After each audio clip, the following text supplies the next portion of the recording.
welcome to CSI TV, which is an initiative of CSI conference which has been held in Chennai Trade Center. I am Dr. Nanit Suarez, Medical Advisor from EMCURE Pharmaceutical Limited, and today we have with us Dr. Sheeba George from Jubilee Memorial Hospital, Trivandrum. She is the Interventional Cardiologist from Jubilee Memorial Hospital. Welcome, ma'am. Good evening. Today, ma'am will be discussing about heart failure management, mainly focusing on the 4 pillars of heart failure management. So, ma'am, could you tell us few take-home messages from heart failure management therapy, please? We know that heart failure is a growing problem across the world and our country also, because of the survival of elderly population, because of better treatment modalities for ischemic heart disease, and because of a treatment of other chronic conditions. There is a growing increase in the prevalence of patients with heart failure. So it's a very important public issue as well, because the treatment cost is important, and also the awareness among many of the patients regarding the current management is not well aware of. Many of the patients are not very well aware of. So actually we should improve the awareness about heart failure, and we have very effective modes of treatment currently available. I am not talking much about the non-pharmacological treatment modalities.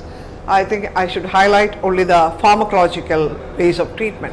First of all, we classify heart failure into 3 important groups: heart failure with a reduced ejection fraction, heart failure with preserved ejection fraction, and heart failure in the mid-range ejection fraction. So we know there's a slight overlap between the values of the ejection fraction in terms of this, but in most definitions, heart failure where the left ventricular function is 35 or percentage or less, we call it heart failure with reduced ejection fraction.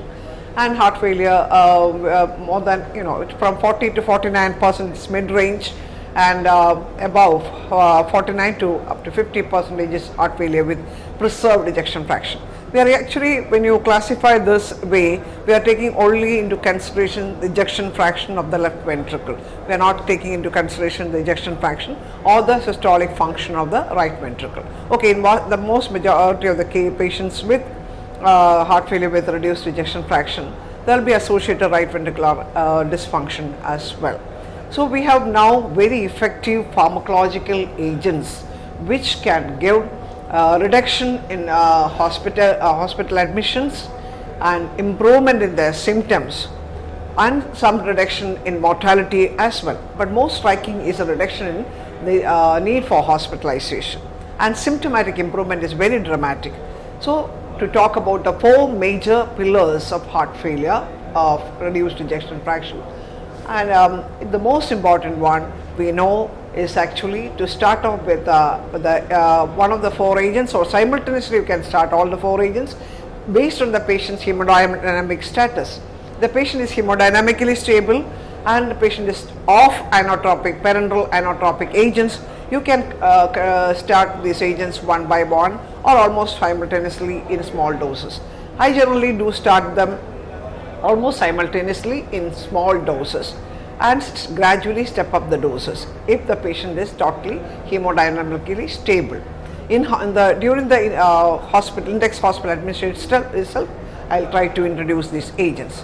So first of all, if the patient has a resting heart rate which is very high, beta blockers would be my first agent if they are hemodynamically stable.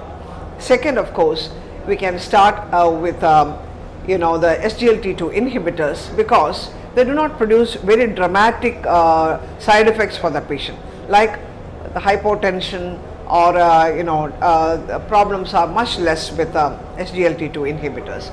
And once the patient tolerates these 2 agents, sooner or later I will start off with ARNI as well. I start with a small dose, always based on the patient's blood pressure, and over a period of 2 weeks to 4 weeks I'll gradually go up on the dose up to 200 milligram twice daily of ARNI if they tolerate that dose. And of course we have the mineralocorticoid receptor antagonists as a 4th pillar. And in a selected number of patients where the heart rate is not under control in sinus rhythm, if the heart rate is still above 70 beats per minute, despite optimal or maximally tolerated dose of beta blockers, I would like to add as a fifth agent ivabradine as well. So having said that, you should always monitor the patient very meticulously. We should remember the side effects of each of these molecules. Beta blockers also, I start off with a small dose, and the patient is already on an ACE inhibitor. We should give a ACE washout period of 36 hours prior to starting ARNI. If the patient is not on an ACE inhibitor, or the patient is ACE inhibitor naive, we can probably first try with a valsartan preparation to see whether the patient tolerates ARNI. And if the patient can tolerate valsartan, you can switch over to ARNI. So that's what I generally do in my practice, and I found that the drugs are all generally well tolerated provided you introduce them at the appropriate time. And I want to stress that we should not delay the treatment.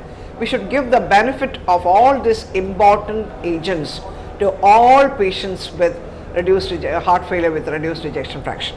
And their role in heart failure with preserved ejection fraction I am not touching upon, because probably that's not the question here. So that's how I look upon it. And I have found that generally ARNI and all these agents are very well tolerated.